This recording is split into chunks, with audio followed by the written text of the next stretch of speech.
Hello, a very good morning to all of you. Welcome to my channel NG Medicals. In this video, we are going to see a new topic that is postpartum pregnancy, or you can say that post maturity or post dated pregnancy. तो चलिए देख लेते हैं कि ये post term pregnancy क्या है. So the name it self telling the meaning. Post means होता है बाद में, टर्म मीन्स होता है 9 मंथ. अगर सिर्फ टर्म की बात करो तो प्रेगनेंसी में टर्म हम कब बोलते हैं, जब 9 मंथ चल रहा होता है या 9 मंथ हो चुका होता है. ठीक है. पोस्ट होता है कि बाद में. इसका मतलब क्या निकलता है कि 9 मंथ के बाद की बात चल रही है, आफ्टर 9 मंथ प्रेगनेंसी. तो नॉर्मली अगर एक प्रेगनेंसी की आप बात करो मंथ में, तो 9 से 10 मंथ की प्रेगनेंसी को हम नॉर्मली बोलते हैं, नॉर्मल प्रेगनेंसी बोलते हैं. ओके. और अगर वीक्स की बात करो तो 37 से 40 वीक्स तक आपकी नॉर्मल प्रेगनेंसी चलती ही चलती है. लेकिन पोस्ट टर्म प्रेगनेंसी में क्या प्रॉब्लम हो रही है कि आफ्टर 10 मंथ यानी कि नॉर्मल प्रेगनेंसी से बहुत ज़्यादा एक्सटेंड हो रहा है, बहुत ज़्यादा बियॉन्ड जा रही है. 10वें महीने के बाद अगर प्रेगनेंसी कंटिन्यू रहती है तो हम उसे पोस्ट टर्म प्रेगनेंसी बोलते हैं. तो सिंपल सी चीज़ है, पोस्ट मेच्योरिटी भी हम उसी को बोलेंगे. क्यों? क्योंकि जो मेच्योरिटी लेवल था वो क्रॉस कर चुके हैं. ओके. इसके अलावा पोस्ट डेटेड प्रेगनेंसी भी हम इसे बोलते हैं. क्यों? क्योंकि जो डेट थी डिलीवरी की, उससे कहीं ज़्यादा लंबे समय तक आपकी प्रेगनेंसी जा रही है, जिसकी वजह से हम लोग ने इसका नाम एक और रखा हुआ है, that is post dated pregnancy. तो चलिए हम इस वीडियो में देखेंगे कि ये प्रॉब्लम क्यों आ रही है, प्रेगनेंसी इतनी ज़्यादा एक्सटेंड क्यों हो रही है, इतने लंबे समय तक कैसे चल रही है, ये देख लेंगे. इंट्रोडक्शन से स्टार्ट करते हैं एज ऑलवेज. तो जैसा कि हम सब जानते हैं कि मैंने आपको पहले ही बता दिया कि अगर आप वीक्स की बात करोगे तो 37 से 40 वीक्स आपका नॉर्मल माना जाता है प्रेगनेंसी का. तो 37 से 40 वीक्स को अगर आप कन्वर्ट करोगे मंथ में तो ये आपका जाएगा 9 से 10 मंथ. क्लियर? देन अगर आप नॉर्मल प्रेगनेंसी को डेज में देखोगे तो 280 डेज नॉर्मल माना जाता है. बट पोस्ट डेटेड या पोस्ट टर्म प्रेगनेंसी या पोस्ट मेच्योरिटी की अगर हम बात करें तो ये सिंपल सी चीज़ है, 42 वीक्स के बियॉन्ड जाएगी प्रेगनेंसी. डैट मीन्स 11 मंथ अगर मंथ में काउंट करो तो. अगर डेज में काउंट करोगे तो मोर देन 294 डेज चली जाएगी ये प्रेगनेंसी. अगर किसी भी पर्सन या किसी भी वुमेन जो कि प्रेग्नेंट है उसके साथ ऐसा हो रहा है, इसका मतलब उसकी प्रेगनेंसी को हम नॉर्मल प्रेगनेंसी ना बोल करके पोस्ट डेटेड प्रेगनेंसी बोलना स्टार्ट कर देंगे. आई थिंक आपको क्लियर हुआ होगा पोस्ट डेटेड प्रेगनेंसी इस वर्ड का मीनिंग क्या है. सो इसको हम अदर नेम से भी जानते हैं, जो कि मैं आपको बता ही चुकी हूँ, पोस्ट मेच्योरिटी, क्योंकि मेच्योरिटी लेवल से बियॉन्ड जा चुकी है प्रेगनेंसी. प्रोलॉन्ग प्रेगनेंसी भी बोलते हैं क्योंकि काफ़ी लंबे समय से एक वोमेन प्रेग्नेंट है और उसकी डिलीवरी नहीं हो रही है. कब तक प्रेग्नेंट है और कब तक उसकी डिलीवरी नहीं हो रही है? मोर देन 42 वीक्स लग चुके हैं और डेज में मोर देन 294 डेज इसको लग चुके हैं प्रेगनेंसी कंटिन्यू करते हुए. नेक्स्ट है आपकी डेफिनेशन. तो डेफिनेशन क्या बोलती है कि pregnancy which has extended beyond the 42 weeks of the gestation. यहाँ पे एक चीज़ मैं ऐड करना चाहूँगी, counting from the last menstruation period, LMP. ठीक है. तो ये डेफिनेशन बताती है कि अगर आपकी प्रेगनेंसी 42 वीक्स क्रॉस कर चुकी है या मोर देन 294 डेज क्रॉस कर चुकी है, और ये आप कब से काउंट कर रहे हो? जब उसको लास्ट मेंस्ट्रुएशन आया था. ठीक है. मदर की डेट मान लीजिए लास्ट मेंस्ट्रुएशन की थी 15 जैन 2021. ठीक है. मान लीजिए उसकी डेट थी 15/1 यानी जैन 2021. तो उसकी प्रेगनेंसी उसकी मतलब डिलीवरी कब हो जानी चाहिए? 7 डेज मिला दोगे, 15, 16, 17, 18, 19, 20, 21, 22. यहाँ पे हो जाएगा आपका 22. ठीक है. जनवरी से स्टार्ट कर दो, फरवरी, मार्च, अप्रैल, मई, जून, जुलाई, अगस्त, सितंबर, अक्टूबर यानी कि 10वां महीना 22. ये उसकी EDD होनी चाहिए थी, expected date of the delivery. मतलब इस डेट में उसकी डिलीवरी हो जानी चाहिए थी. क्लियर हो गया?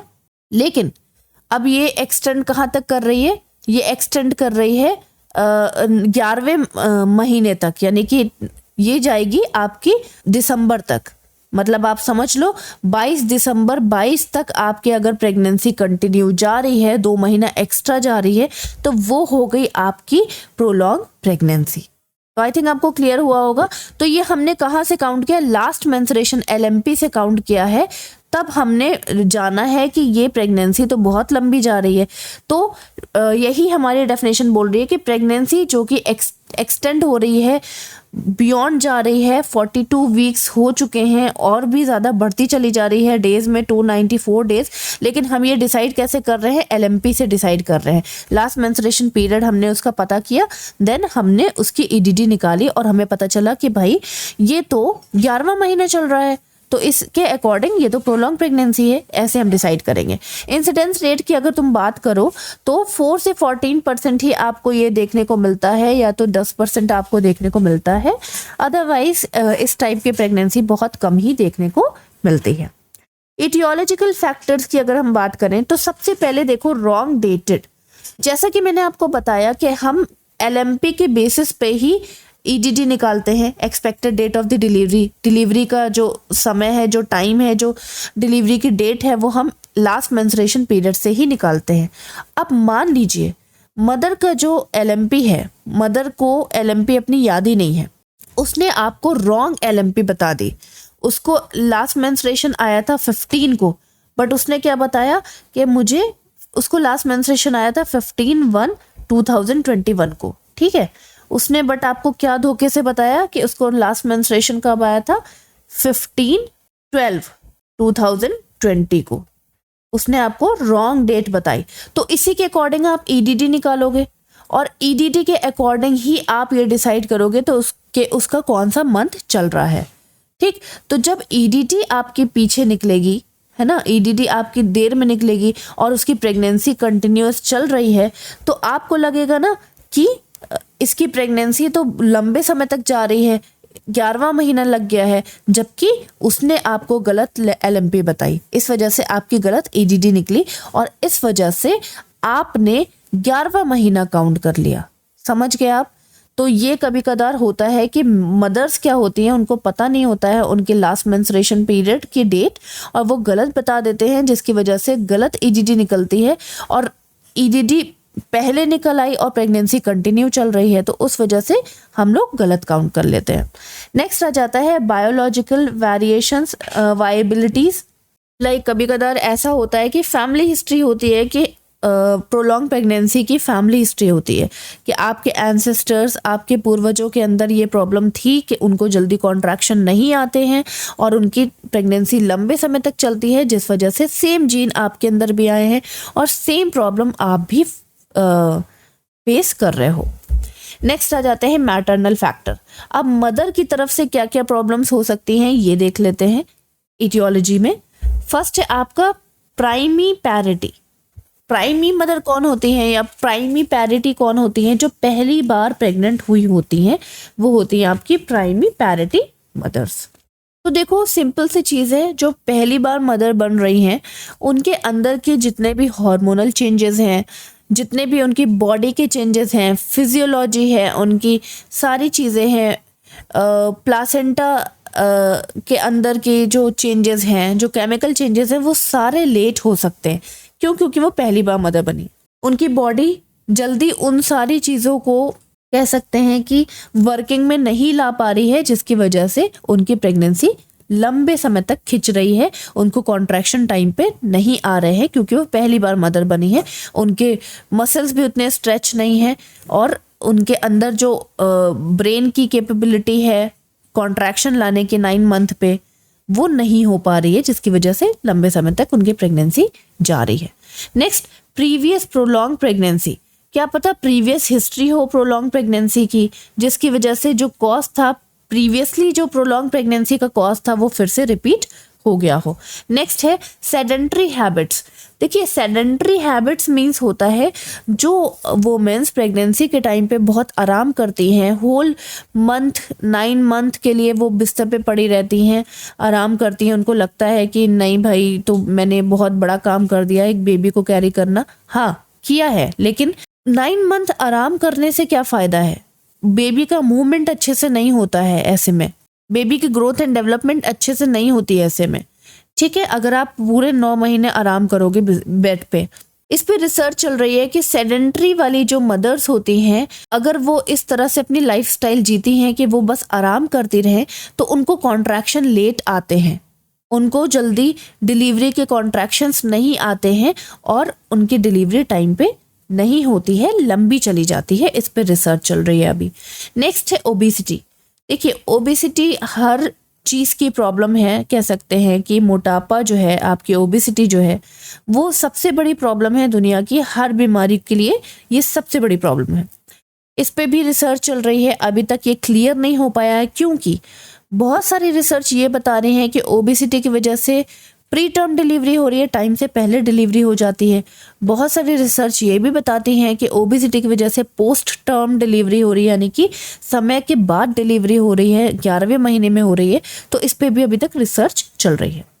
नेक्स्ट आ जाते हैं एल्डरली प्राइमरी मल्टीपैरिटी या मल्टीपैरस। एल्डरली मल्टीपैरस वुमेन कौन होती हैं? एल्डरली मल्टीपैरस वुमेन वो होती हैं जिनके 5 से ज़्यादा बच्चे होते हैं, मोर देन 5, ठीक है। तो अब ऐसी वुमेन्स की तो एज भी ज़्यादा होगी ऑब्वियसली, है ना, ज़्यादा चांसेस होंगे कि इनकी एज भी ज़्यादा होगी, राइट। तो अब ज़्यादा एज हो जाएगी, for example more than 45 years की है वो वुमेन, अब वो फिर से 6वें बच्चे को जन्म देने वाली है। तो इस टाइम पे क्या होता है कि बॉडी के जो इंटरनल ऑर्गन्स होते हैं, इवन एक्सटर्नल इंटरनल दोनों की हम बात कर सकते हैं, वो वीक हो जाते हैं।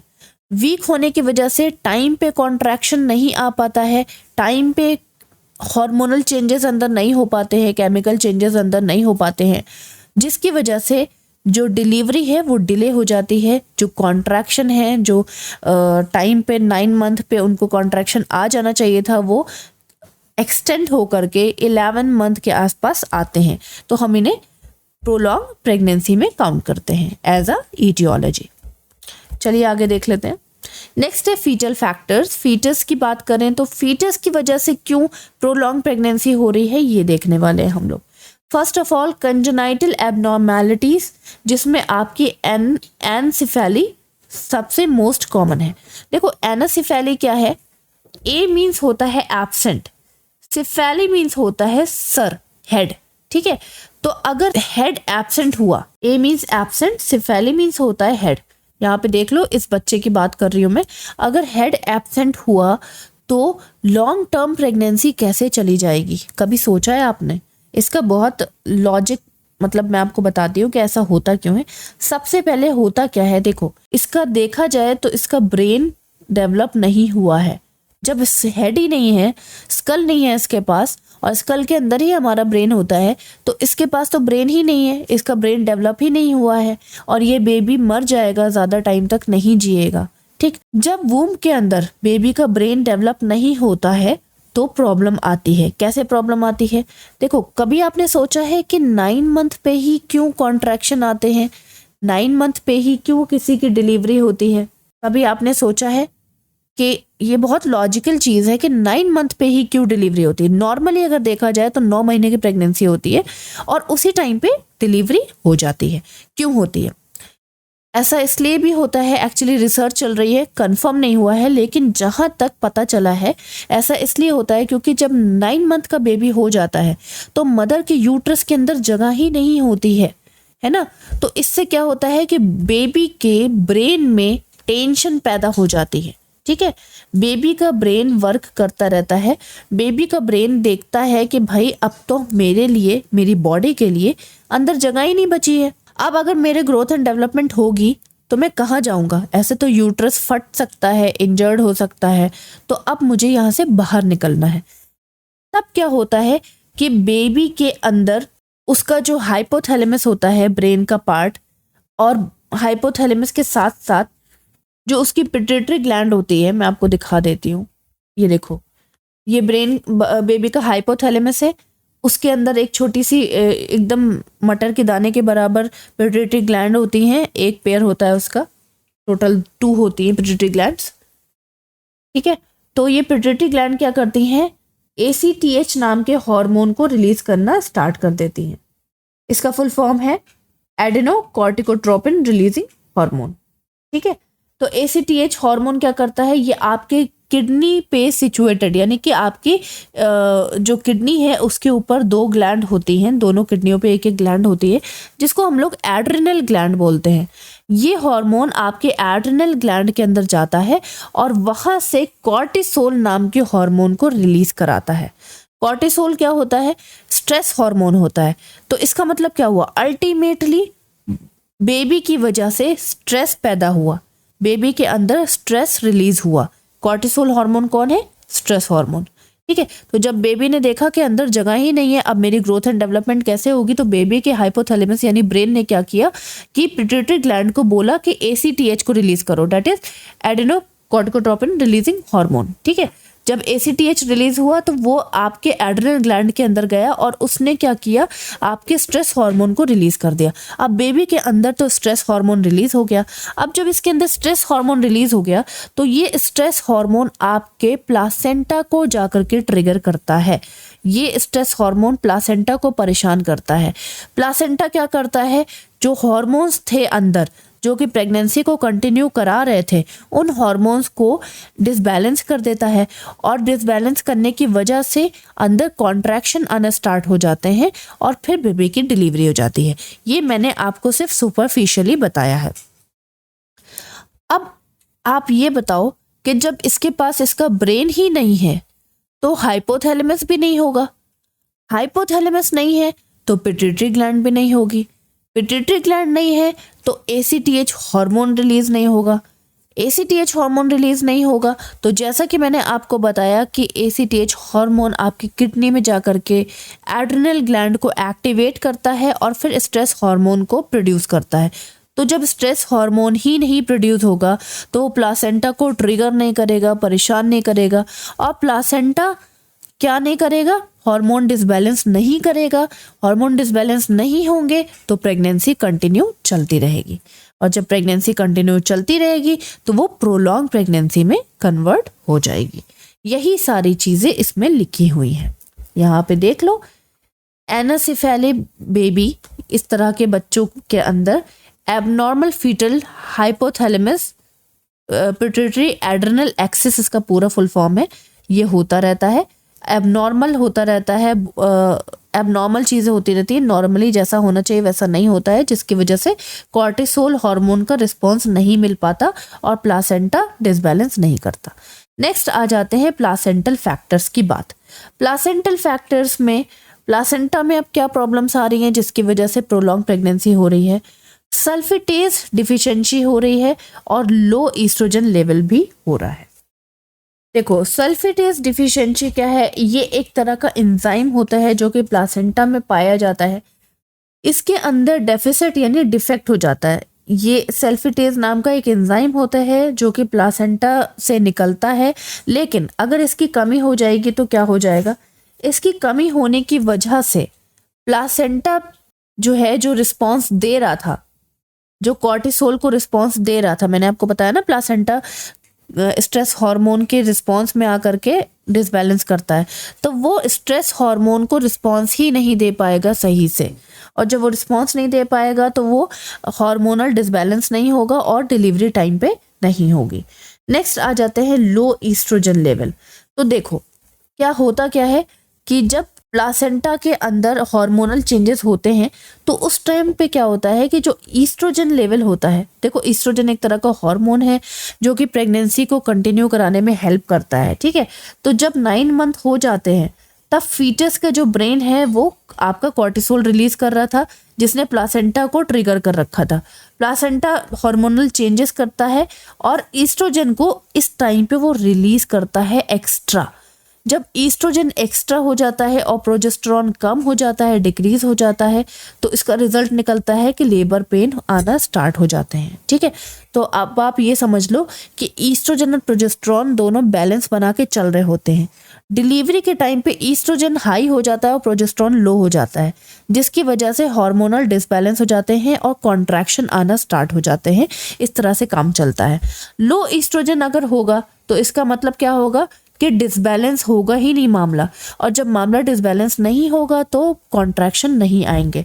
कॉन्ट्रैक्शन नहीं आएंगे तो आप ये समझ लीजिए कि लेबर पेन स्टार्ट नहीं होगा। जब लेबर पेन स्टार्ट नहीं होगा तो डिलीवरी टाइम पे नहीं होगी। तो ये था आपका प्रोलॉन्ग प्रेगनेंसी ईटियोलॉजी तक। आगे वाले वीडियो में हम लोग डिस्कस करेंगे diagnostic evaluation, clinical manifestations, then management proper discuss करेंगे, उसके बाद प्रिवेंशन एंड कॉम्प्लिकेशंस। तो till then bye bye, take care, have a nice day. अगर वीडियो समझ में आती है तो प्लीज़ मेरे वीडियो को लाइक कीजिए, चैनल को सब्सक्राइब कीजिए, शेयर कीजिए मेरे वीडियो को, और लोगों को पढ़ने में ईजिली होगा ताकि वो मेरे वीडियो को देखें और मेरे नेक्स्ट वीडियो के लिए आप वेट करिएगा। Bye bye, take care, have a nice day.